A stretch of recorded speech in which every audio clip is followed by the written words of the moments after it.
문학책 우리 134쪽 펴보시면 될 것 같아요.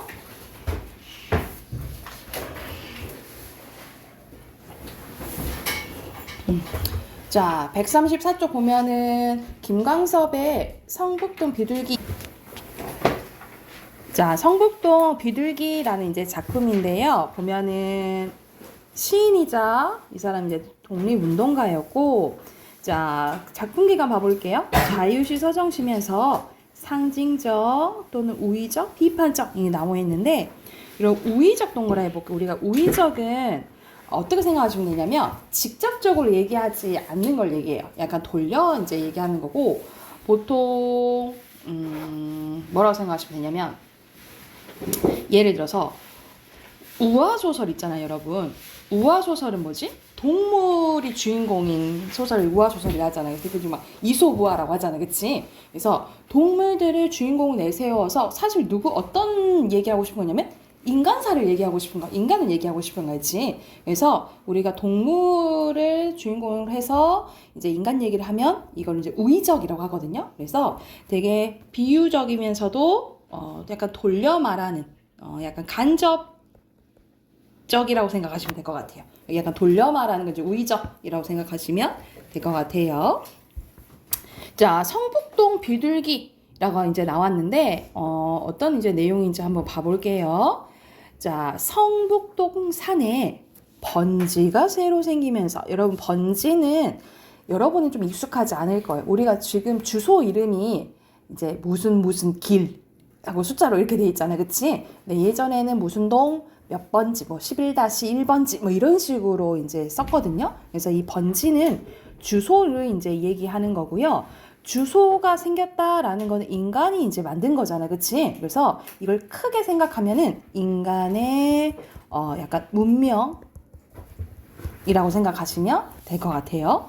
이 성북동 산에 번지가 새로 생기면서 본래 살던 이 성북동 비둘기만이 번지가 없어졌대. 그러니까는 인간이 새롭게 만들면서, 그러니까 이거는 성북동 비둘기는 크게 보면은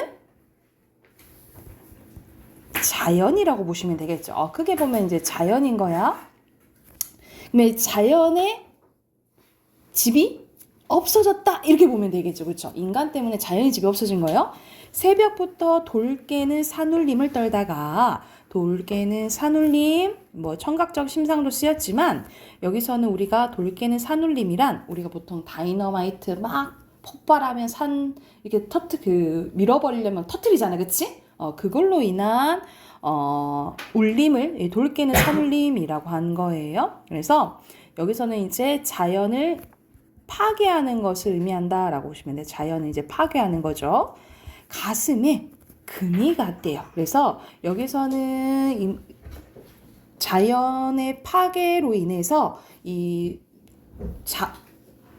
대표적인 이 비둘기가 약간 상처받은 거, 이런 것들을 어떻게 표현한 거야? 가슴에 금이 갔다라고 표현한 거야. 그래서 시각적으로 표현했다라고 보시면 되겠죠. 그래도 성북동 비둘기는 하느님의 광장 같은 같은 직유법 쓰였네요. 새파란 아침 하늘의 시가 성북동 주민에게 축복의 메시지나 전하듯 성북동 하늘을 한 바퀴 휘 돈대요. 여기서는 이 성북동 비둘기가 사실 진짜 인간에 의해서 자신의 터전을 잃어버린 거잖아요, 그치? 잃어버렸는데 불구하고 인간을 제대로 벗어나요? 아니 도망가요? 벗어나지 않고 계속 인간 곁을 맴돈다라고 보시면 되겠죠. 성북동 메마른 골짜기에는 조용히 앉아 콩알 하나 찍어 먹을 널찍한 마당은커녕 가는 데마다 채석장 포성은 앞에서 이 돌개는 산울림 있죠. 그거랑 비슷하다라고 보시면 될 것 같아요. 여기도 청각 쓰였네. 메아리 쳐서 피난하듯 지붕에 올라앉아 아침 구공탄 굴뚝 연기에서 향수를 느끼다가 내가 살던 데는 이러지 않았는데 하고 향수를 느끼다가 산 1번지 채석장에 다시 가서 금방 따낸 돌 옹기를 입에 닦는데요. 여기서는 뭐도 나왔어? 촉각적 심상도 나왔죠. 그래서 선생님 어제도 잠깐 언급했듯이 여기선 두 가지 이상 심상이 나오면 다양한 심상이 쓰였다라고 생각하시면 될 것 같아요. 그래서 여기서는 개발에 의해서 이제 소외되다가 옛날에 대해서 그리워하는 비둘기의 모습이 나와요. 그러면은 우리가 향수도 느끼고 뭐 입을 닦는 거 닦고 뭐 이런 식으로 표현했잖아, 그치? 그러면 비둘기를 그렇게 표현했으니까 의인법으로도 볼 수 있겠죠, 그쵸? 사람처럼 표현한 거야. 자, 예전에는 사람을 성자처럼 보고 사람과 같이 사랑하고 사람과 같이 평화를 즐기던 사랑과 평화의 새 비둘기는, 원래 비둘기는 우리 보통 평화를 상징한다 하잖아, 그치? 이렇게 사람과 같이 살았던 비둘기는 이제 산도 잃고 사람도 잃고 사랑과 평화의 사상까지 낳지 못하는 쫓기는 새가 되어버렸다. 그래서 여기서 이제 성북동 비둘기는 인간에 의해 파괴된 자연 또는 산업화로 인해 소외된 인간도 의미한다라고 보시면 될 것 같아요. 그래서 이런 식으로 도시와 산업화로 인해서 자연이 파괴되고 또는 그 인간들도 소외되고 이거에 대해서 조금 비판한 시라고 생각하시면 될 것 같아요. 다 썼나요? 위로 가서 주제 쓸게요. 자, 주제는 자연 파괴와 인간성 상실에 대한 비판입니다.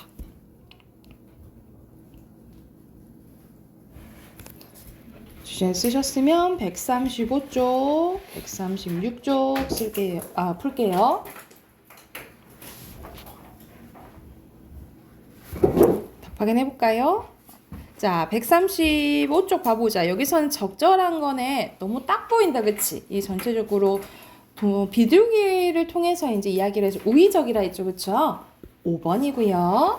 자, 2번에 여러분 복이 이렇게 나오는데 나중에는 이제 보통 지금은 선생님이랑 분석하고 문제 풀잖아요. 근데 이제 나중에는 모의고사식은 어떻게 나오냐면, 아니면 이제 보통 문제들이 어떻게 나오냐면 보기를 보고 그 다음에 해석하게끔 이제 나오거든요. 그래서 여러분이 먼저 문제를 풀 때는 이런 보기 있잖아요. 여기에 이제 주제가 많이 담겨져 있으니까 이거 먼저 보고 시를 해석하면 좀 해석하기가 좀 쉬워요. 자, 여기서는 1960년대 빠르게 진행된 도시화 산업화는 물질 문명이 주는 혜택과 동시에 많은 부작용도 있었는데, 이 시에서 서울 성북동의 개발로 나타난 변화와 성북동 산에 살던 비둘기라는 소재를 이용해서 이 도시화의 부작용에 대한 경각심을 일깨우고 있어요. 그래서 비둘기는 말 그대로 이런 도시화 산업화 때문에 터전을 잃은 존재라 했지, 그치? 3번이고요. 자, 3번에 기억. 예전에는 막 사랑과 평화와 사람과 함께 살았던 비둘기였어. 근데 지금은 그래 못 그래? 못 그러잖아, 그치? 현재의 모습이 아닌 것은 1번이죠. 자, 뒤로 넘겨서 빈칸 첫 번째 거 자연, 과거, 번지고요. 그 다음에 문명입니다. 문명. 그 다음에 산업화, 도시화.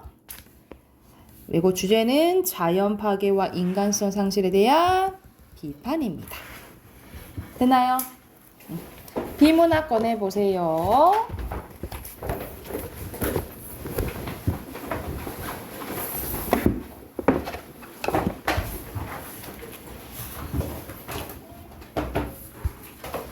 오늘 106쪽 기술 2, 3 풀게요.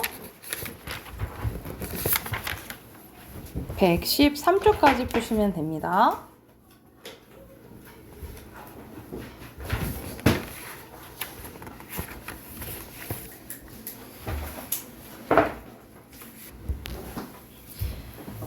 자, 같이 한번 봐봅시다. 106쪽 보면은 여기서는 온도계에 대해서 나오네요. 그죠? 오늘날 일상생활에서 매우 유용하게 사용되고 있는 온도계는 누가 처음 발명했을까? 온도계는 이탈리아학자, 물리학자 갈릴레이에서 17세기 초에 처음 발명된 걸로 알려져 있는데요. 이 온도계는 공기를 이용한 것으로 공기가 팽창하면 유색의 액체 수면에 내려가는 구조였다. 이는 오늘날 사용하는 순온도계와는 다른 구조며 순온도계는 공기가 팽창하면 수온이 상승하는 구조로 되어 있다라는 거예요. 온도계의 가장 획기적인 발전은 이 화씨온도계와 섭씨온도계의 발명이었는데 미국에서 주로 사용되는 화씨온도계는 1714년에 독일의 물리학자인 파렌하이트가 수은을 이용해서 발명한 건데요. 물이 어는 온도는 32 화씨 그리고 끓는 온도는 212화씨 정하고 그 사이로 180등분 한 거래요. 이 화씨 온도는 파렌하이트의 첫 자리에 타서 화씨도라는 단위를 사용합니다. 또한 오늘날 전 세계적으로 공통적으로 사용되고 있는 섭씨 온도계는 1742년 스웨덴 천문학자인 셀시우스가 물이 어느 온도 0도를 일기압 하에 끓는 온도 100도로 정하고 그 사이를 100등분해서 만든 거래요. 그래서 섭씨 온도는 셀시우스의 첫 자리에 타서 섭씨도라고 이제 나타낸다라는 거죠. 최근에는 과학기술 발전에 따라 수온온도계 대신에 온도를 감지하는 온도 센서가 개발돼서 광범위하게 이제 사용되고 있는데 온도 센서는 피측정물에 직접 센서를 접촉해서 측정하는 접촉용 온도 센서와 그리고 피측정물에서 방사된 적외선을 측정하여 온도를 알아내는 비접촉용 온도 센서로 분류할 수 있대요. 그러니까 이번에 그 사진에 나오는 게 대표적인 비접촉용이겠죠. 그쵸? 일반적으로 접촉용 온도 센서는 pH 측정물에 직접 접촉함으로써 물체의 내부 온도를 측정할 수 있다는 점이 특징이지만 작은 물체의 감지가 어렵고 빠르게 움직이는 물체의 온도를 측정하기 어렵다는 점에서 한계가 조금 있대요. 따라서 감지 온도의 범위가 넓은 경우에는 비접촉용 온도 센서를 사용하는 경우가 많으며 비접촉용 온도 센서는 이동하는 물체나 온도 변화가 심한 물체의 온도 감지에 용이하다는 점에서 활용 범위가 점점 확대되고 있대. 이 비접촉용 온도 센서가 활용되는 대표적인 사례로는 공중 화장실에 손 건조기를 둘 수 있는데 우리가 많이 흔히 사용하잖아요. 그렇죠? 사람들이 공중 화장실에서 손을 씻기 위해서 물기를 말리기 위해서 사용하는 건조기에는 이 적외선 온도 센서가 달려 있대요. 기계 작동 원리는 사람이 손을 건조기 아랫부분에 갖다 대면 적외선 온도 센서가 손에서 나온 열 에너지를 감지해서 전기적인 신호로 바꾼 다음에 온풍기를 작동시켜서 더운 바람이 손에 있는 물기를 말리도록 한다라는 거죠. 그래서 이 밖에도 납땜인두, 전기포트, 보일러의 온도 조절 장치는 뭘 사용한 거? 이 온도 센서를 사용한 거다라고 보시면 되겠죠. 그러면 1번 가보자. 1번의 내용 일치 문제네요. 알맞지 않은 것은 여기서 온도 변화가 막 심한 거는 뭘 써야 된다 했지? 비접촉. 그렇죠. 5번이죠.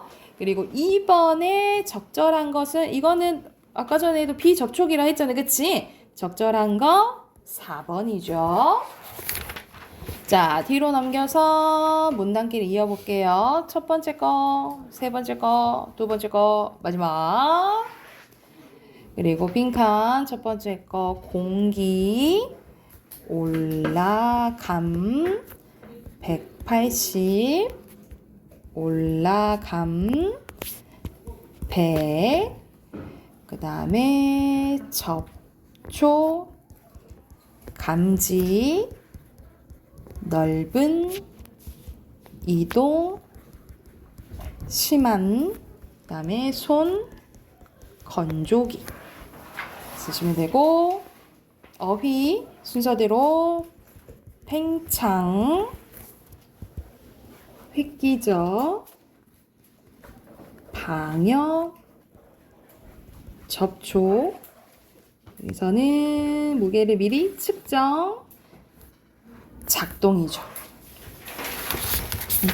자, 두 번째는 태양에너지와 관련된 거네요. 태양에너지 이용 기술은 얼마나 발전했을까? 네, 여기서는 바로 이 문단부터 한번 봐볼게요. 일반적으로 태양에너지 이용 기술은 태양광 발전과 태양열 발전을 크게 나눌 수 있는데 우선 태양광 발전은 금속이 빛을 쪼일 때 전자가 튀어나온 현상인 광전 효과에서 전기를 생산하는 발전 방식으로 태양광 발전 시스템은 태양전지 묘들과 그리고 축전지 및 전력 변환 장치로 구성되어 있습니다.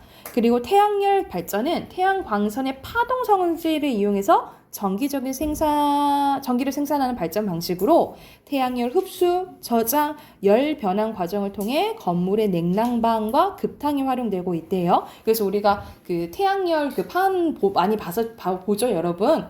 그런 것들을 보시면 되겠죠. 그래서 이 태양열 발전 시스템은 지열부, 축열부, 이용부로 구성되어 있대.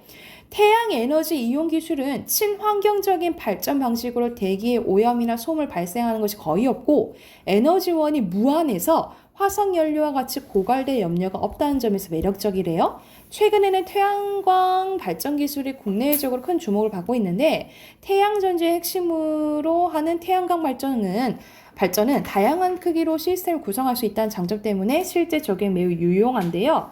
이는 주로 대규모 설비가 필요한 태양열 발전에 비해 상대적으로 소형화 설비가 용이하다라는 거죠. 이렇게 쬐깐하게 만들 수 있다는 거지. 태양광 발전 기술은 태양 빛을 받을 수 있고 전력을 필요로 하는 모든 곳에 활용이 가능하다. 태양광 발전의 핵심 구성 요소는 태양전지는 초기에 우주 시설이나 무인 등대 에너지원, 응급 용품에만 사용되었는데요. 하지만 현재는 가로등은 물론이고 주택이나 건물의 지붕과 벽체에 기존의 건축 자재를 대신해서 사용되는 등 우리 주변에 쉽게 볼 수 있대. 요즘에는 자동차 비행기도 만들 수 있다라는 거죠. 이 태양에너지 이용 기술은 다음 세대의 새로운 성장 동력으로서 가능성이 매우 크다고 할 수 있다.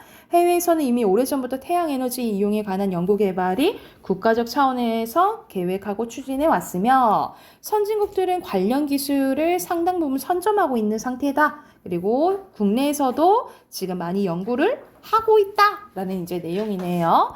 자, 그러면 1번에 기억이 태양광이고 니은이 태양열이잖아, 그치? 알맞지 않은 것은 여기 하나 바뀐 게 있는데 우주 얘기한 게 여러분 4문단이죠, 그쵸? 이 4문단에 뭐 얘기했어? 우주 나온 게 두 번째 줄 있잖아. 태양, 광이죠? 그쵸? 둘이 바뀌었네, 그치? 4번이에요. 그리고 2번에 이렇게 캠핑용품 모바일은 쬐깐한 거잖아, 그치? 소형화 가능한 거죠? 2번이죠. 자, 뒤로 넘겨서 또 문단 있는 거 나왔네. 이렇게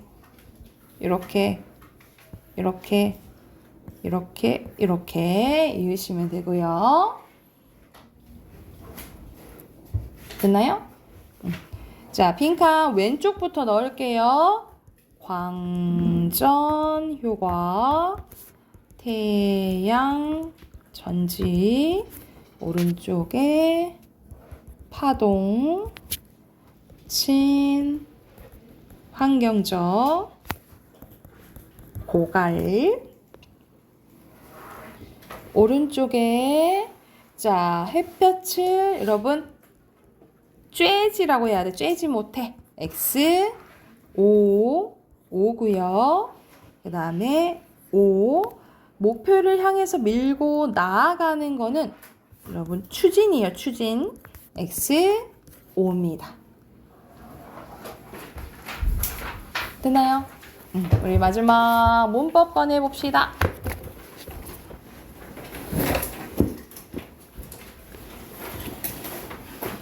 우리 어저께 표준 발음법 했잖아요. 그와 관련된 문제 뒤에 있거든요. 더 우리 144쪽 펴볼까요? 144쪽에 이 표준 발음법에 관련된 문제가 쭉 나와 있어요. 우리 이거 먼저 풀게요. 그래서 144쪽부터 149쪽까지 풀게. 149쪽까지 풀고 답 확인 또 해봅시다.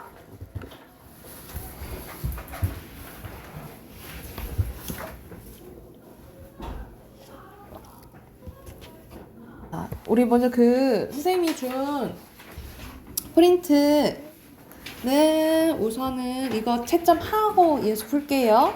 144쪽부터 봅시다. 책 144쪽 보면은 1번에 외는 경우에 따라서 우리가 외가를 외가 이렇게 발음할 수 있다 했잖아요. 오,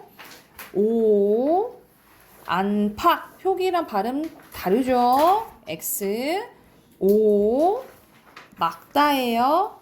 X, 그리고 넓다죠. X, 그다음에 오고요. 됐나요? 자, 밑에 올바른 거 다 동그라미 칠게요. 두 번째 거, 두 번째 거, 첫 번째 거, 두 번째 거. 흑, 기역, 너비죠. 비읍이죠. 암, 미음, 깁, 디귿. 그리고 원칙이 다른 것은 옳고, 얘는 축약돼요. 끊는, 그치, 끊는 데지, 끊는. 이건 탈락, 넣을, 탈락. 그래서 1번이네요. 나머진 탈락이고, 이건 축약이에요.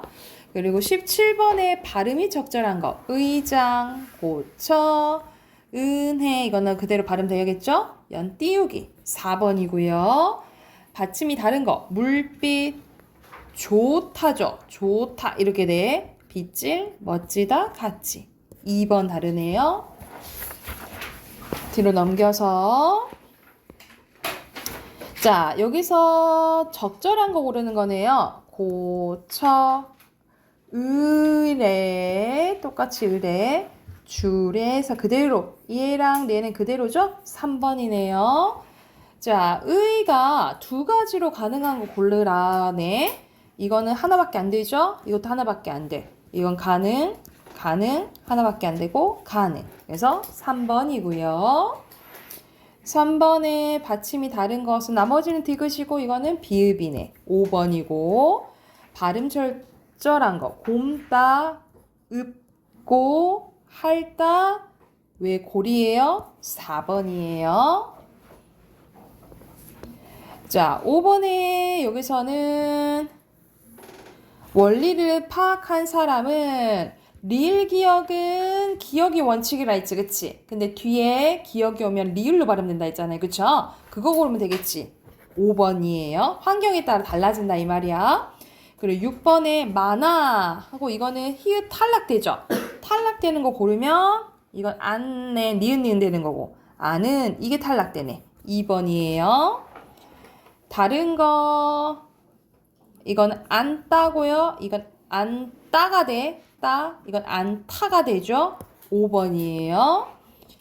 자, 여기서 비읍으로 발음되죠. 비읍으로 발음되는 거 네 가지 뭐라 했지? 밥다, 넓적하다, 넓둥글다. 2번이죠. 넘겨서 9번에 발음 잘못된 거. 만만찬 은이에요. 히읗 탈락돼요. 5번입니다. 그리고 10번에 옳은 거, 너, 치, 축약대 치대, 읽기. 읽기 맞네, 그쵸? 캤습니다예요. 큐. 좋으면, 빗다가, 디귿으로 돼요. 자, 11번에 해당되지 않은 거 각각 기역, 미음, 비읍이 안 되는 거 고르면 되잖아. 이거는 묽고, 늙다, 삶다, 담고, 읍지죠. 여기에 해당되지 않는 건 1번이죠. 그죠? 됐나요? 12번에 적절하지 않은 거 꼴고, 암가, 국디굴굴, 밥가, 흙더미죠. 흙더미 5번입니다. 그리고 13번에 햇살, 좋은, 새파랗고, 새파라? 코잖아, 그치? 3번이네요. 여러분, 이런 문제 나오면 먼저 발음이 먼저 맞는지 보고, 그 다음에 설명이 맞는지 보면 돼요. 그러면 좀 더 빨리 풀 수 있어요. 아셨죠? 혹시 선생님이 넘어간 것 중에 질문 있을까요? 괜찮나요? 그러면은 선생님이 추가적으로 나눠준 프린트 있죠? 그거 25문제거든요? 먼저 그거 먼저 풀고 하고 다 또 답 확인해 볼게요.